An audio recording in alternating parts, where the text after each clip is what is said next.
مکے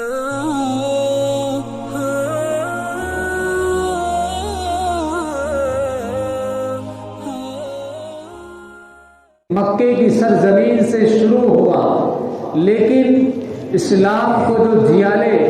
جو اللہ کے شیر، اللہ کے بہادر، اسلام کا علم بلند کرنے والے، اسلام کی ایمان کی محبت سے سینوں کو سجانے والے، اپنے دلوں کو، اپنے قلوب کو ایمان کے نور سے منور کرنے والے جو اللہ کے شیر ملے، وہ نہایت بہادر تھے، نہایت مستقیم اور استقامت کی زندگی گزارنے والے تھے۔ انہی نیک بندوں اور بندیوں میں حضرت زنیرہ رضی اللہ تعالی عنہ کا نام آتا ہے۔ حضرت زنیرہ رضی اللہ تعالی عنہ یہ حضرت عمر رضی اللہ تعالی عنہ کے خاندان سے تھی، آپ کے خاندان کی باندی تھی۔ جب یہ مسلمان ہوئی، اس وقت حضرت عمر رضی اللہ تعالی عنہ مسلمان نہیں ہوئے تھے، آپ اسلام نہیں لائے تھے۔ اس وقت حضرت زنیرہ رضی اللہ تعالی عنہ جو حضرت عمر رضی اللہ تعالی عنہ کے گھر کی باندی تھی، اسلام لے آئی، محمد رسول اللہ کے ہاتھ پر کلمہ پڑھ لیا۔ جب خاندان کے لوگوں کو، کفار مکہ کو علم ہوا کہ زنیرہ ایک معمولی باندی، ایک غلام مسلمان ہو گئی ہے اور اس نے ہمارے خاندان سے بغاوت کر دی ہے، ہمارے بتوں کو چھوڑ دیا ہے اور ایک اللہ سے اس نے اپنا رشتہ جوڑ لیا ہے، تو سارے مکے کے سردار اس معصوم باندی کے خلاف ہو گئے۔ حضرت زنیرہ کمزور تھی، ضعیف تھی، طاقت و قوت والی نہیں تھی، بوڑھی تھی اور تکلیفیں، مصیبتیں برداشت کرنے کی متحمل نہیں تھی، لیکن اس کے باوجود کفار مکہ نے انہیں ستایا، انہیں مارا، طرح طرح کی تکلیفیں دی، اذیتیں پہنچائیں۔ ان کا وہ نازک بدن اور معصوم بدن ان کا متحمل نہ ہونے کے باوجود تکلیفیں برداشت کرتی رہی، اللہ تبارک و تعالیٰ پر ایمان رکھے رہی، ایمان ان کا ڈگمگایا نہیں، استقامت کا دامن انہوں نے چھوڑا نہیں، اسی طرح تکلیفیں برداشت کرتی رہی۔ یوں فرمایا کہ ان کے سر پر ایسی ضربیں ماری جاتی تھی کہ ان کی بینائی ختم ہو گئی، وہ اندھی ہو گئی اور ان کی آنکھوں کی روشنی چلی گئی۔ کفار مکہ کو جب علم ہوا کہ زنیرہ کی آنکھیں چلی گئی ہیں، زنیرہ آنکھوں سے بے نور ہو گئی ہے، تو کفار مکہ نے ان کا تمسخر اڑایا، مذاق اڑایا۔ جب وہ گھر سے باہر جاتی تھی تو گلیوں میں لوگ ان پر ہنستے تھے، اے زنیرہ تو نے ہمارے بتوں کو چھوڑا، تو نے ہمارے بتوں سے بغاوت کی، تو دیکھ تیرا کیا انجام ہوا، تجھے آنکھوں سے ہاتھ دھونا پڑا، تیری روشنائی ختم ہو گئی، تجھے ہمارے بتوں نے سزا دی ہے۔ حضرت زنیرہ کی آنکھوں سے آنسو جاری ہوتے، حضرت زنیرہ کا دل دکھتا، ان کی ان باتوں سے برداشت کرتی، روتی ہوئی گھر میں آ جاتی۔ رسول اللہ صلی اللہ علیہ وسلم کے سامنے ایک مرتبہ کفار مکہ نے جب انہیں تانا دیا تو رونے لگی۔ رسول اللہ صلی اللہ علیہ وسلم نے کہا، اے زنیرہ صبر کر، اللہ تیرے ساتھ ہے، اللہ تیری مدد ضرور کرے گا۔ رسول اللہ صلی اللہ علیہ وسلم نے ہاتھ اٹھائے دعا کے لیے آسمان کی طرف اور اللہ سے دعا کی، اے اللہ یہ تیری کمزور بندی تجھ سے محبت کرتی ہے، تیری محبت میں اس نے دنیا کی دشمنی کو مول لیا ہے، سارے کفار مکہ اس کے خلاف ہو گئے ہیں، اس کو تکلیفیں دیتے ہیں، اس کو اذیتیں پہنچاتے ہیں، لیکن تیرے راستے میں صبر کرتی ہے، اے مولا اس کی آنکھوں کی روشنی کو واپس لوٹا دے۔ اللہ کے نبی صلی اللہ علیہ وسلم کی دعا قبول ہوئی۔ آپ صلی اللہ علیہ وسلم نے ادھر دعا کے لیے ہاتھ اٹھائے، ادھر زنیرہ کی آنکھوں میں روشنی آ گئی، زنیرہ کی آنکھیں واپس آ گئی۔ حضرت زنیرہ رضی اللہ تعالیٰ عنہ کی جب آنکھوں کی روشنی واپس آئی تو کفار مکہ کو صاف سون گیا،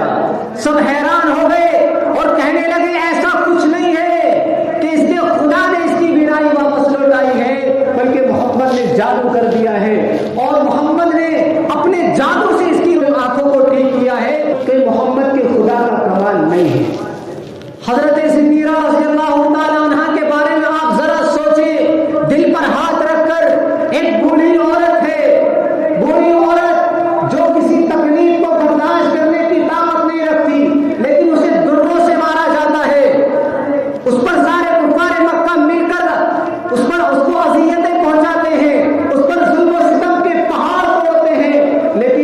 نہیں پوری ضعیف عورت پورے خاندان کا مقابلہ کرتی ہے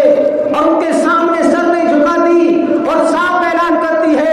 اے مکے کے ظالموں، اے بت پرستوں، اے اللہ کے احکام سے بغاوت کرنے والوں، اے اللہ کی سرزمین پر اللہ کے حکم سے نافرمانی کرنے والوں، کان کھول کر سن لو، میرا جسم ضعیف ضرور ہے لیکن میرے دل میں جو کلمہ بسا ہوا ہے، جس ایمان کی چنگاری کو میں نے اپنے دل میں سلگایا ہے، وہ معمولی نہیں ہے، تم اسے ختم نہیں کر سکتے۔ میرے جسم کے چیتڑے اڑا دو، میرے جسم کے خون کو تم نچوڑ دو اور میرے جسم کے ٹکڑے ٹکڑے بھی اگر کر دو گے تو مجھ سے محمد کی محبت کو نہیں نکال سکتے، اللہ کی محبت کو میرے دل سے تم خالی نہیں کر سکتے۔ اللہ کے کلمے سے میں نے بیعت کر لی ہے، محمد رسول اللہ کے ہاتھ پر میں نے بیعت کی ہے، میں اس بیعت کو ختم نہیں کر سکتی۔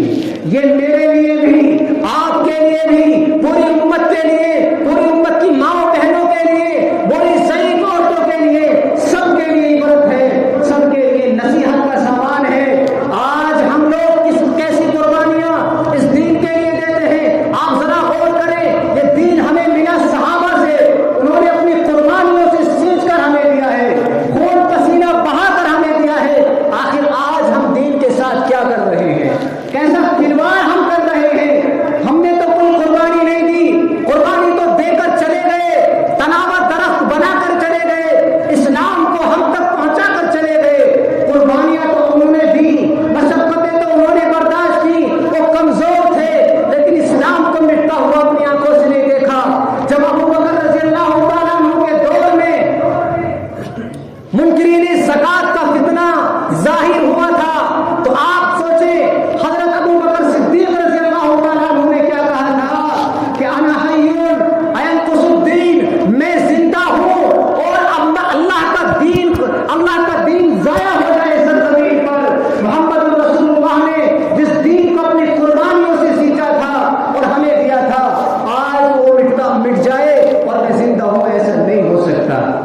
حضرات صحابہ نے دین کے لیے ہر طرح کی قربانیاں دی، اپنی جانوں کو نظر انداز کر دیا، اپنے مالوں کو نظر انداز کر دیا، اپنی بیوی بچوں کو نظر انداز کر دیا، اپنی تجارتوں میں ٹھوکریں مار دی، اپنی مال و دولت کو ٹھوکریں مار دی، لیکن دین کی خاطر انہوں نے سب کچھ برداشت کیا ہے کیونکہ دین ان کے لیے سب کچھ تھا۔ آج دین ہمارے لیے کچھ بھی نہیں ہے، دنیا ہمارے لیے سب کچھ ہے۔ ارے سوچو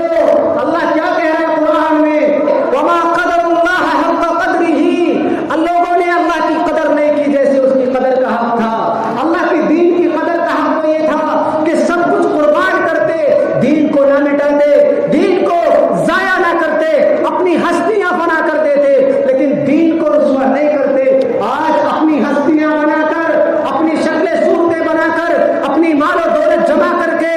اپنی عزت اور شان و شوکت بڑھا کر دین کو ضائع کرتا ہوا مسلمان آج فخر سے کہتا ہے کہ میں مسلمان ہوں، ہاں میں مسلمان ہوں۔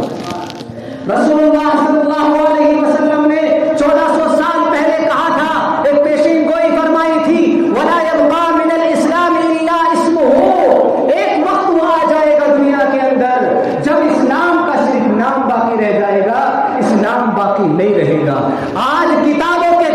اندر اسلام دین موجود ہے، کتابوں کے اندر اسلام موجود ہے، ہمارے اندر اسلام موجود نہیں ہے، مسلمان موجود ہے ہی نہیں۔ اسلام اگر ہے تو کتابوں میں، ایک خاتون نے اسلام قبول کیا، اس سے لوگوں نے پوچھا تم نے اسلام کیوں قبول کیا؟ کس مسلمان کو دیکھ کر اسلام قبول کیا؟ کس اللہ والے کی زندگی سے متاثر ہو کر اسلام قبول کیا ہے؟ تو اس خاتون نے جواب دیا، میں نے کسی کو دیکھ کر اسلام قبول نہیں کیا ہے، میں نے اسلام کو پڑھا ہے کتابوں کے اندر، سارے دنیا کے مذاہب کو میں نے پڑھا، اسلام کو بھی پڑھا، اسلام مجھے سب سے بہترین مذہب لگا، میں نے اس لیے اسلام قبول کر لیا۔ لیکن افسوس ہے، مجھے افسوس ہے مسلمانوں کی حالت پر، مسلمانوں کے رویے پر، مسلمانوں کے کردار پر، مسلمانوں کی معاملت اور معاشرت پر رونا آتا ہے کہ جو اسلام میں نے کتابوں کے اندر پڑھا تھا، قسم خدا کی وہ مسلمان